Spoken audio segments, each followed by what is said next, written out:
오늘 본문은 예수님께서 공생애를 시작하실 때에 마귀에게 시험 받으신 그 사건을 소개하고 있습니다. 또 거의 같은 내용이 누가복음 4장에 1절에서 13절에도 나와 있습니다. 마태복음은 4장 1절에서 11절이고 누가복음은 4장 1절에서 13절인데 이 두 개가 길이도 비슷합니다만 내용도 거의 같은데 약간의 기록상의 차이가 있습니다. 마태복음에 보면은 예수님의 시험 받으시기 전인 3장에서 세례 요한에게 세례 받으시는 사건이 3장에 나오고 있습니다. 3장 한 13절에서 17절까지 5절에 걸쳐 가지고 비교적 자세히 기록이 되어 있습니다. 그런데 누가는 그 세례 사건을 언급하고 있지 않고요. 4장에 들어와서 4장 1절에도 한 절반절 정도를 할애해 가지고 예수께서 성령의 충만함을 입어 요단강에서 돌아오사 이렇게 간단하게 요약하고 있습니다. 또한 이 마태복음과 누가복음의 차이는 마태복음 오늘 우리가 본문으로 잡았던 여기에서는 두 번째 시험이라고 했던 것을 누가는 세 번째 시험으로 기록하고 있고요. 마태가 세 번째 시험이라고 한 것을 누가는 두 번째 시험으로 기록하고 있습니다. 그래서 사실은 거의 같지만 약간의 차이는 있다. 이런 정도로 생각하시면 좋을 것 같아요. 그래서 오늘은 본문을 마태복음 말씀으로 잡았습니다만은 누가복음에 있는 것과 서로 비교하면서 말씀을 좀 살펴봤으면 생각을 합니다. 우선 우리가 이 말씀을 나누기 전에 시험과 관련된 두 단어가 있다는 걸 아마 여러분들이 아실 겁니다. 시험 혹은 유혹 이렇게 이제 이런 말들이 쓰이는데요. 영어로는 테스트가 있고 템테이션이란 말이 있죠. 둘 다 시험이라고 번역하기도 하고 또 템테이션은 유혹 혹은 미혹이라고 번역하기도 합니다. 우리가 테스트할 때 그 시험은 하나님의 믿음을 성숙하게 하기 위해서 우리에게 주시는 것이지만 유혹 혹은 템테이션이라고 하는 것은 이것은 사탄이 우리를 파멸시키기 위해서 주는 것이라고 볼 수가 있습니다. 제가 본문에서는 시험과 본문에서는 시험이란 말을 모두 사실 유혹을 말하는 것인데 제가 약간 좀 혼용해서 사용을 하겠습니다. 우선에 우리가 이 세 가지 오늘 본문에 나와 있는 이 시험에 대해서 살펴보기 전에 시험에 관한 성경적인 몇 가지 좀 교훈을 살펴볼 필요가 있습니다. 우선 우리가 이 사건, 오늘 이 사건이 일어난 것이 예수님의 공생의 초기였죠. 이런 우리가 사건을 살펴보면서 첫 번째 생각해 볼 수 있는 것은 마귀의 시험이 영적인 충만함 후에도 따라온다는 사실입니다. 아까 잠깐 말씀드렸지만 오늘 본문 직전인 마태복음 3장 마지막에 보면은 예수님께서 세례 요한에게 세례 받으시니 기록되어 있습니다. 그러면은 16절 17절 보면 그래서 세례를 받으시고 곧 물에서 올라오실새 하늘이 열리고 하나님의 성령이 비둘기같이 내려 자기 위에 임하심을 보시더니 하늘로부터 소리가 있어 말씀하시되 이는 내 사랑하는 아들이요 내 기뻐하는 자라 하시니라. 비슷한 얘기가 사실은 그 1절에 가서도 조금 나오긴 합니다만 이 사건을 우리가 생각해 보면은 세례를 받으시고 성령께서 하늘로부터 비둘기처럼 내려오시가 충만함을 받으시고 그 정도로 그치지 아니하시고 하늘로부터 하나님의 음성이 친히 들렸던 그 사건입니다. 생각해 보시면 참 엄청난 영적인 그런 경험이요. 또 성령 충만한 사건인데 이 사건 직후에 예수님께서 사탄의 시험을, 마귀의 시험을 받았다는 사실입니다. 그래서 이것은 우리가 평소 신앙생활을 하면서 성령이 충만하고 또 때로는 신비한 체험을 한 후에도 마귀의 시험을 혹은 유혹을 받을 수 있다. 그렇기 때문에 우리가 나는 이런 경험도 했고 뭐 어떤 입신 방언 이런 거 했기 때문에 유혹의 가능성이 없다 이렇게 생각하시면 안 된다는 것. 두 번째로 시험은 많은 기도를 한 후에도 온다는 사실입니다. 오늘 예수님께서는 40일을 밤낮으로 금식한 후에 마귀의 시험을 받았다 그럽니다. 사실 우리가 여러분 40일 금식 기도는 보통 사람이 할 수 있는 게 아니에요. 그 긴 기도를 금식 기도를 하신 후에 시험을 받았다는 것은 우리가 기도를 많이 해도 시험을 받을 수 있다는 사실입니다. 이사야서 58장에 보면은 사실은 내가 기뻐하는 금식은 흉악의 결박을 풀어주며 멍에의 줄을 끌어주며 압제당하는 자를 자유하게 하며 모든 멍에를 꺾는 것이 아니겠느냐. 사실은 이 금식기도는 굉장한 영적인 파워가 있는 것입니다. 그럼에도 불구하고 이 많은 기도를 한 후에도 역시 그런 시험을 받을 수 있다 하는 것을 우리가 기억을 해야 됩니다. 그래서 나는 기도를 많이 하기 때문에 매일 새벽기도 하기 때문에 금식기도 하기 때문에 나는 뭐 시험이 없다 이렇게 생각하시면 안 된다는 것입니다. 그래서 예수님께서 주기도문에서도 주님 가르친 기도 가르치시면서 우리를 시험에 들게 하지 말아달라고 그렇게 기도하는 게 나오죠. 또 예수님께서 십자가에 못 박히시기 전에 겟세마네 동산에서 기도하실 때에도 제자들에게 시험에 들지 않게 끼어서 기도하라. 세 번째로 우리가 시험의 문제를 생각할 때, 유혹의 문제를 생각할 때 시험이 다가올 때는 매우 다양한 형태로 온다는 사실입니다. 오늘 성경에는 마귀를 가리키는 여러 가지 말들이 등장하는데요. 제가 일부러 헤아려 봤습니다. 성경에서 신구약에서 마귀, 사탄을 가르치는 말이 몇 개나 될까? 제가 다 헤아렸는지 모르지만 제가 헤아릴 수 있는 것은 보니까 28개가 나오더라고요. 뭐 사탄, 마귀, 날랜 뱀, 꼬불꼬불한 뱀, 옛뱀, 악한 자, 큰 용, 온천하를 꿰는 자, 만국을 미혹하는 자, 시험하는 자, 참소하는 자, 뭐 굉장히 많아요. 제가 다 읽지 않겠습니다. 굉장히 많다는 것은 무슨 얘기입니까? 이것은 우리의 삶의 모든 영역에서 사탄이 혹은 마귀가 굉장히 다양한 모습으로 우리를 유혹할 수 있음을 의미하는 것입니다. 흔히 많은 사람들이 유혹이라는 것은 세상에서 사업을 하거나 정치를 하다 보면 많은 유혹을 받는다고 생각하지만 사실은 그 형태나 문맥 정도만 다를 뿐이지 모든 사람들이 유혹을 받습니다. 사업하는 사람들이 받는 돈의 유혹, 정치가들이 받는 권력의 유혹만이 문제가 되는 것이 아닙니다. 학자들이나 목회자들이나 예술가들도 동일하게 사탄의 유혹을 받습니다. 유혹에는 저질 유혹과 고상한 유혹의 구별이 있을 수가 없습니다. 넷째 마지막으로 마귀의 시험도 하나님의 장중에 있다는 사실입니다. 오늘 본문 1절이나 누가복음 4장 1절에 보면은 어떻게 시작하는가 하면은 예수님이 성령에 이끌리어 마귀에게 시험을 받으러 광야로 가셨다. 이렇게 기록되어 있습니다. 무슨 얘기입니까?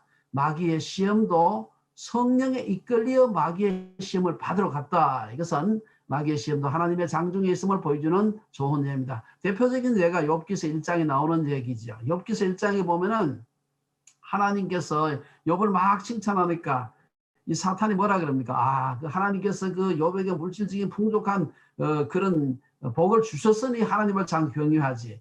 그 소유물을 한번 쳐보세요. 그러면 그가 하나님 욕할 것이라고. 그래 하니까 하나님께서 사탄에게 허락을 합니다. 무슨 허락합니까? 욥의 생명에 손을 대지 않는다는 단서를 달아서 욥을 시험해도 좋다는 허락을 합니다. 무슨 얘기입니까? 욥을 시험하는데도 사탄이 하지만 하나님이 정한 바운더리 내에서 한다는 것입니다. 오늘 본문에서 예수님이 성령에게 이끌려서 마귀에게 시험을 받으러 광야로 가셨다는 말은 마귀의 시험까지도 하나님의 장중에 있다는 것입니다. 오늘 여기까지 우리가 서론 얘기를 말씀을 드리고 오늘 2절부터 쭉 나오는 본문 말씀 가지고 한 세 가지 우리가 인생을 살아가면서 부딪히게 되는 세 가지 유혹, 예수님께서 당하셨던 그 세 가지 유혹인데 사실은 가만히 생각해 보면은 그 세 가지 유혹이 우리가 인생을 살아가면서 부딪히게 되는 대부분의 유혹이라고 볼 수가 있습니다. 첫 번째 시험은 뭡니까? 첫 번째 시험은 먹는 것의 시험이 조금 더 넓게 말하면 물질의 시험이죠. 마귀가 뭐라고 예수님께 와서 유혹을 합니까? 내가 만일 하나님의 아들이여거든 명하여 이 돌들로 떡덩이가 되게 하라. 마귀는 예수님의 약점을 파고드는 유혹을 했습니다. 당시 예수님은 40일 동안 아무것도 먹지 못했기 때문에 굉장히 배가 고팠을 것입니다. 그런 예수님에게 마귀는 먹을 것으로 유혹했습니다. 저는 사실은 금식의 은사가 별로 없어가지고 제가 그냥 한 사흘 굶고 나니까 금식을 하고 나니까 뭐 다리가 후들후들하고요. 주변에 보이는 게 나 먹을 거리가 보이더라고요. 아마 여러분들 저보다 더 많이 금식을 해보신 분들이 계실 텐데 40일 동안 굶었다, 금식을 했다. 이거 뭐 굉장히 어렵죠. 마귀는 우리의 연약한 부분을 통해서 유혹합니다. 건강이 약한 사람은 건강으로 시험하고요. 어릴 때 부모님의 충분한 사랑을 받지 못한 소위 애정 결핍이 있는 그런 분은 그 사랑의 잘못된 사랑을 가지고 유혹하는 걸 볼 수가 있습니다. 사실 예수님이 받으셨던 그 돌로 떡을 만들라는 이 유혹은 저희들에게는 유혹이 될 수가 없어요. 우리는 돌로 떡을 만들 수 있는 능력이 없기 때문입니다. 하지만 예수님은 돌로 떡을 만드실 수 있는 분이에요. 얼마든지. 그리고 지금 무지하게 배가 고픈 것입니다. 그런데 돌로 떡을 만들어라 유혹이 되는 것이죠. 예수님이 어떻게 마귀의 솔깃하고 매력적인 유혹을 물리치셨을까요? 4절에 보면 예수님은 마귀에게 신명기 8장 3절의 말씀으로 물리치십니다. 사람이 떡으로만 사는 것이 아니요 여호와의 입에서 나오는 모든 말씀으로 사는 줄을 네가 알게 하려 하심이라. 예수님은 인간의 실존적인 필요를 무시하지 않으셨습니다. 그래서 예수님이 떡으로만 사는 것이 아니라고 했습니다. 만일 여기서 만자 하나를 빼가 떡으로 사는 것이 아니라 일sem하면 예수님은 영지주의자가 되셨을 겁니다. 마귀는 지금 예수님의 가장 필요한 실존적인 필요가 무엇인지를 정확하게 알고 있었고 그것으로 시험했습니다. 먹는 문제는 인간의 생존에게 있어서 가장 중요한 요소고 그것을 해결하지 않는다면 아무것도 할 수 없습니다. 금강산도 식후경이란 말이 있는 것처럼 일단 배가 고프면 아무것도 되지 않아요. 먹는 문제가 해결돼야 다른 것이 눈에 보이는 것입니다. 최소한의 생존의 문제가 확보되어야 인간의 문명도 있고 예술도 있고 철학도 있고 심지어 신앙생활도 가능한 것입니다. 이 유혹을 대적하는 예수님의 모습이 가르치는 바가 무엇일까요? 첫째는 비정상적인 떡을 우리가 추구해서는 안 된다는 사실입니다. 아무리 배가 고파도 곡식으로 떡을 만들어야 되죠. 돌로 떡을 만드는 방법을 추구해서는 안 되는 것입니다. 뭐로 가도 서울만 가면 되는 것이 아니라 서울에 못 가는 한이 있어도 바로 가야 하는 것입니다. 목적의 수단을 정당화해서는 안 된다는 것이죠. 우리 내려오는 말 중에 개같이 돈을 벌어서 정성같이 쓰자는 말이 있는데 그렇게 해서는 안 되고 돈을 적게 버는 한이 있어도 개같이 벌면 안 된다는 것입니다. 적극적 사고방식보다 바른 사고방식이 더 중요하다는 말이죠. 우리는 어떤 일을 할 때 그것이 이로운 일인가 하는 것보다도 의로운 일인가를 먼저 생각해야 됩니다. 두 번째, 돌로 떡을 만들라는 유혹을 물리치신 것에 더 중요한 교훈은 뭡니까? 하나님의 능력을 잘못 사용해서는 안 된다는 사실입니다. 오병이어의 기적을 통해 볼 수 있었던 것처럼 예수님은 얼마든지 돌들 떡덩이가 되게 할 수 있는 분이었습니다. 우리가 오병이어의 기적을 알고 있죠. 하지만 예수님의 사명은 기적으로 사람들의 떡 문제를 해결함으로 사람들을 끌어모으는 것이 아니라 아무도 가지 않으셨던 십자가의 길을 통해 인류 구원의 길을 여는 것이 그분의 사명이었어요. 그래서 예수님은 기적으로 떡을 만들라는 마귀의 유혹에 넘어가지 않고 하나님의 말씀으로 그 유혹을 물리치신 것입니다. 떡을 추구하는 것이 잘못된 것은 아니었기 때문에 예수님은 떡으로만 살 것이 아니라고 얘기했습니다. 성경은 떡 문제를 무시하지 않지만 떡으로만 살려고 하는 것은 이것은 명백한 사탄의 유혹이라고 말씀하고 있습니다. 두 번째 무슨 유혹입니까? 5절에서 7절에 보면은 명예의 유혹입니다. 마귀는 첫 번째 유혹에서 예수님의 육체적 약점, 굉장히 배가 고픈 이 육체적 약점을 파고들었지만 두 번째 전략은 예수님의 강점을 이용해서 교만하게 만드는 것이었어요. 두 번째 시험은 명예의 시험이라고 할 수 있습니다. 오늘 그 본문에서 마귀는 5절 6절에서 예수님을 거룩한 성으로 데려다가 성전 꼭대기에 세우고 말하기를 내가 만일 하나님의 아들이거든 뛰어내리라고 했습니다.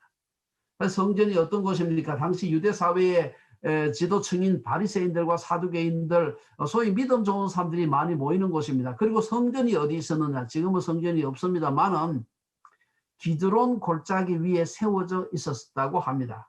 그러면 그 밑으로 골짜기 있고요. 또 성전의 그 높이가 또 있잖아요. 그래서 성전 꼭대기에 올라가게 되면 저 밑에 기드론 골짜기 바닥까지 거의 한 150m 경사, 저 밑에 절벽이 굽어 볼 수 있게 되어 있다고 합니다.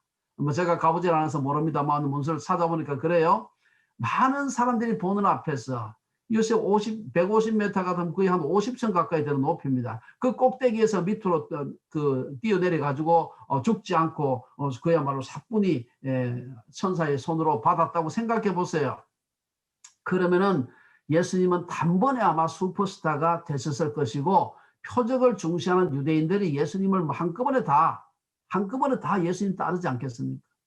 그래서 여기서 흥미롭고 놀라운 것은 이 유혹을 하면서 10절에서 이 마귀가 예수님을 유혹하면서 성경을 인용했다는 사실입니다. 여기 보면은 10절에 보면 예수님을 유혹하면서 기록되었으되 이렇게 하면서 예수님을 유혹하고 있습니다. 이 말은 그동안 예수님이 구약을 인용하실 때 늘 기록되었을 때 이렇게 해서 구약을 인용하셨던 것을 우리가 알고 있습니다. 근데 마귀도 예수님을 시험할 때 기록되었을 때 해서 구약의 말씀 어딥니까? 시편 91편 말씀을 인용해서 예수님을 시험하는 걸 볼 수가 있습니다. 거기 보면은 시편 91편 11절 12절에 보면 그가 너를 위하여 그의 천사들을 명령하사 내 모든 길에서 너를 지키게 하심이라. 그들이 그들의 손으로 너를 붙들어서 발이 돌에 부딪히지 아니하게 하리로다. 사실은 이 말은요, 앞뒤 문맥을 시편 91편을 살펴보게 되면은 이 말 뜻은 하나님의 신실한 자녀들을 하나님이 보내신 천사들이 지속적으로 보호하신다는 말씀인데, 마귀는 이것을 자기의 이름과 자기 이름을 사람들에게 드러내기 위한 문맥으로 왜곡 인용하고 있는 것입니다. 여러분, 성경을 인용한다고 해서 모두 좋은 게 아닙니다. 성경을 자기 마음대로 해석하는, 왜곡하는 것이 마귀의 특징이다 하는 것을 우리가 알아야 됩니다. 마귀는 예수님에게 성전 꼭대기에서 뛰어내려서 하나님이 다치지 않게 해주는 것을 많은 사람들이 보게 되면 당신의 인기가 얼마나 대단하겠느냐, 그리고 당신을 메시아로 인정할 것이 아니냐라고 유혹하는 것입니다. 세상의 명예와 인기를 구하라는 것이지요. 사람들은 자기가 뭔가 놀라운 것을 보여주면 구독자 한 100만 정도 되면 사람들이 자기를 인정할 것이라고 착각합니다. 하지만 높이 올라가면은요, 하나님이 상급을 더 주시는 것도 아니고 추락했을 때 피해만 커집니다. 그래서 야고보서 말을 내 형제들아 너희는 선생된 우리가 더 큰 심판을 받을 줄 알고 선생이 많이 되지 말라. 저도 선생을 업으로 하고 있는 사람입니다만은 이 정말 두려운 생각이 들어요. 마귀는 성도의 약점을 건드려서 그를 넘어지게 할 뿐 아니라 성도의 강점을 부추겨서 교만에 빠짐으로 넘어뜨리려고도 하는 것입니다. 자신에게 하나님의 능력이 있음을 보여주고 싶은 욕망, 이 모든 사람이 가지고 있는 욕망이지만 특히 목회자들이 빠지기 쉬운 유혹입니다. 그래서 기독교 신문에는 항상 신유 집회 광고가 있고요. 지금도 치유 집회를 전문으로 하는 사람들이 많습니다. 그들은 중병에 걸린 사람을 막 고친다 광고하고요. 그게 경험자들의 경험담까지 막 싣고 그렇습니다. 여러분, 그런 광고를 보게 되면 병으로 고생하는 분들은 지푸라기라도 잡는 마음이 생기지 않습니까? 그 따라가는 것입니다. 우리는 아픈 사람의 병이 낫도록 기도해야 하지만 자기 영광을 위해서 기독교 신앙을 이용하는 것은 예수님에게 성전 꼭대기에서 뛰어내리라는 마귀의 유혹과 다를 게 없음을 기억해야 합니다. 이런 사람들을 가리켜서 사도 바울은 너희가 이같이 어리석으냐, 성령으로 시작하였다가 이제는 육체로 마치겠느냐, 이렇게 나무라는 것을 볼 수가 있습니다. 이런 사탄에게 예수님은 신명기 6장의 말씀으로 대답하셨습니다. 너희의 하나님 여호와를 시험하지 말라. 우리는 하나님께서 얼마든지 기적을 행하실 수 있음을 믿지만 하나님을 시험해서는 안 되는 것입니다. 여러분, 독을 먹어도 해를 당하지 않는다. 성경 마가복음 16장에 있습니다. 그 말씀 아시죠? 독을 먹어도 해를 당하지 않는다는 성경 말씀이 있으니 내가 이 농약 먹고 죽는지 안 죽는지 시험하면 안 되는 것입니다.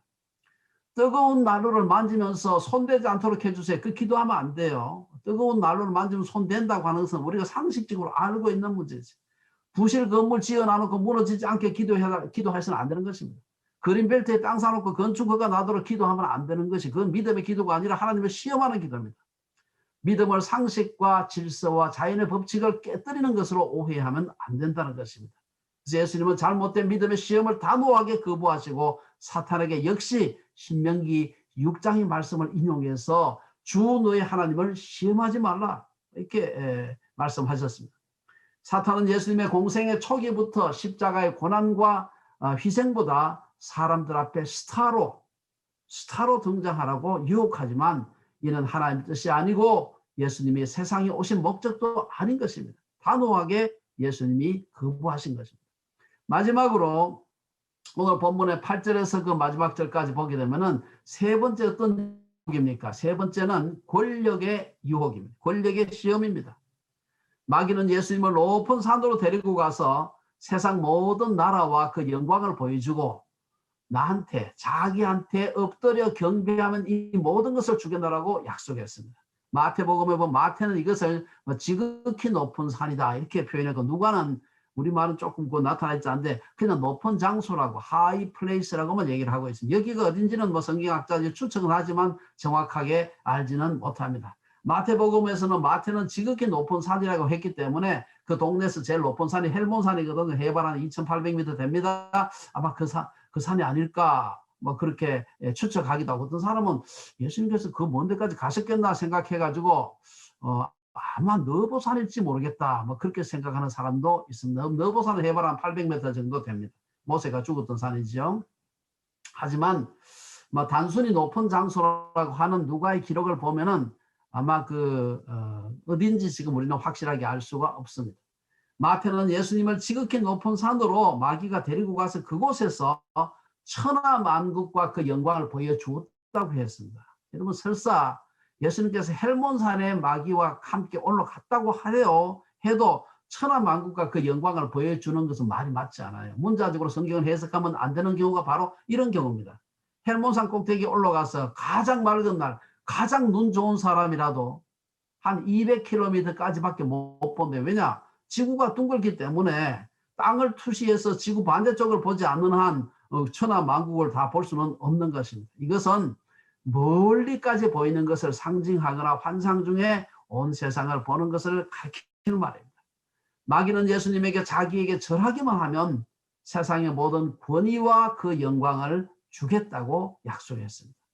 오늘 본문 구절에서 엎드려 경배하면 이라고 표현하고요. 누가복음에서는 모든 나한테 절하기만 하면 이렇게 얘기를 하고 있습니다.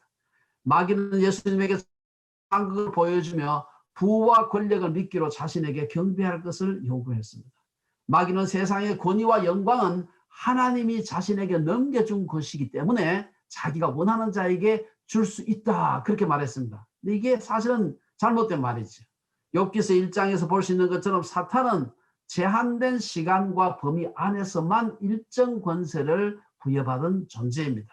우리가 잘 아는 마태복음 28장 18절 우리가 이거 대비임령이라고 하는 이 말씀에 보면은 하늘과 땅의 모든 권세를 내게 주셨으니 라고 말씀하셨어요. 이 내게 주셨다는 말 누구한테 주셨다는 말입니까? 하나님께서 성자 예수님에게 주셨다는 것입니다.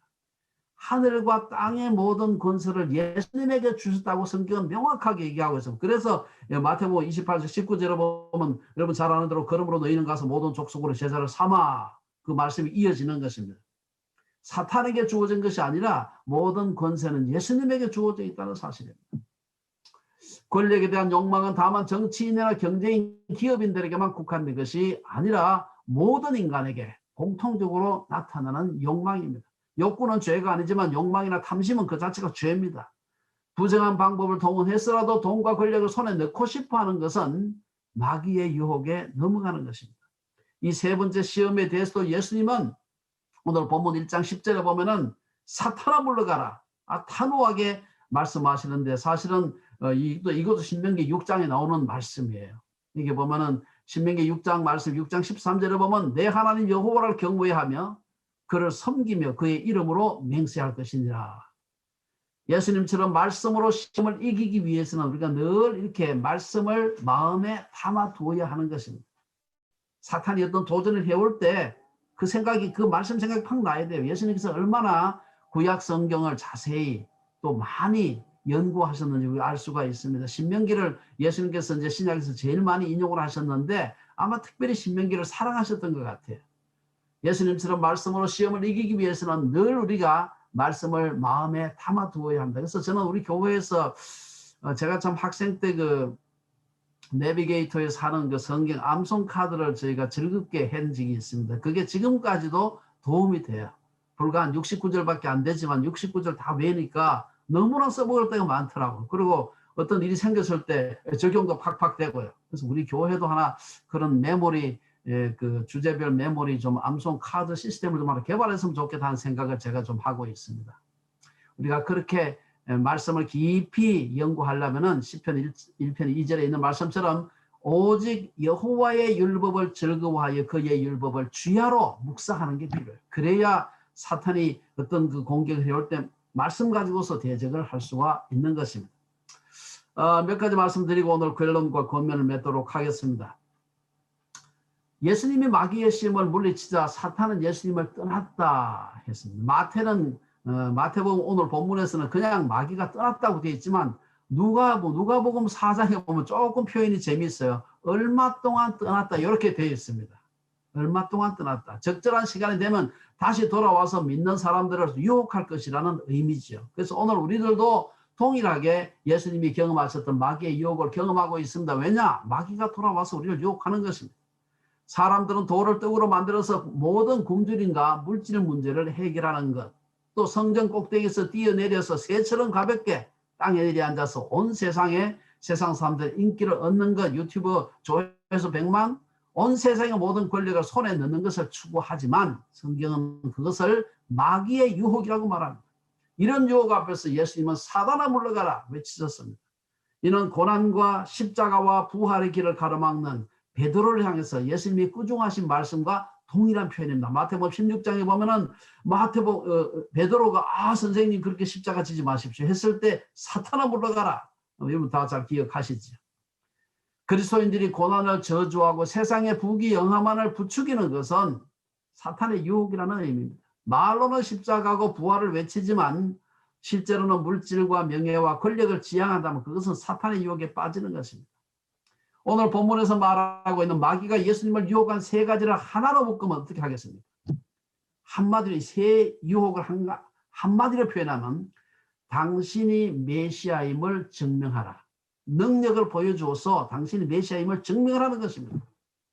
마귀의 이런 유혹은 초기 1세기 기독교인들이 처한 역사적 상황하고도 관련이 되어 있습니다.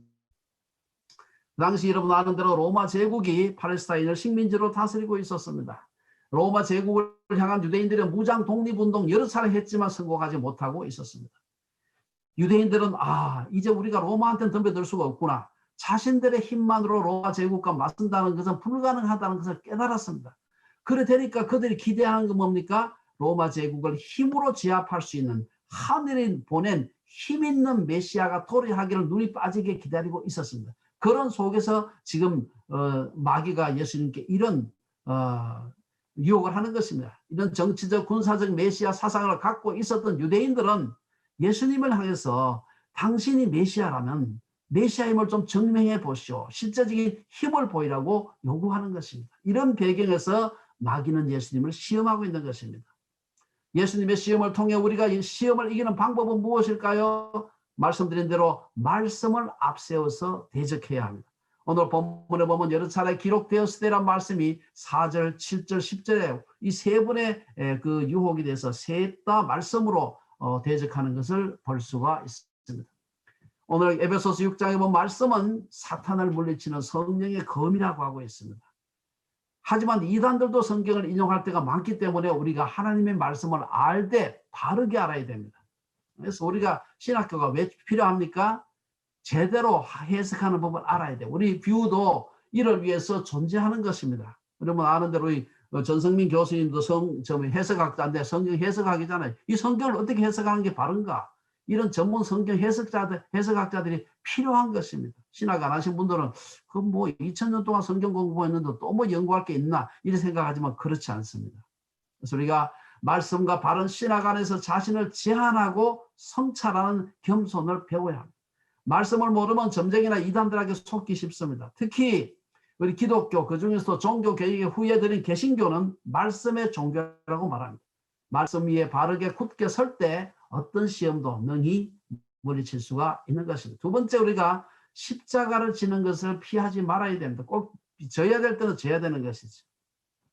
본문에 나오는 마귀의 시험은 모두 십자가를 지지 말라 혹은 십자가를 지지 말고 메시아가 되라 이런 시험이라고 할 수 있습니다. 지금도 마귀는 그러한 유혹을 끊임없이 하고 있습니다.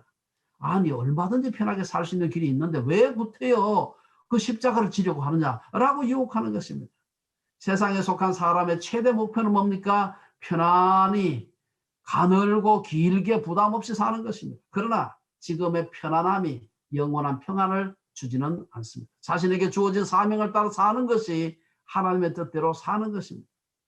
마귀는 예수님의 공생을 시작할 때도 십자가를 지지 말도록 유혹했지만 공생애를 끝내고 십자가에 달리셨을 때도 마태복음 27장에 보면 내가 만일 하나님의 아들이었던 자기를 구원하고 십자가에서 내려오라. 십자가에 달려 죽어가고 있는데 그런 유혹을 하고 있는 것입니다. 그것이 마귀의 속성인 것입니다.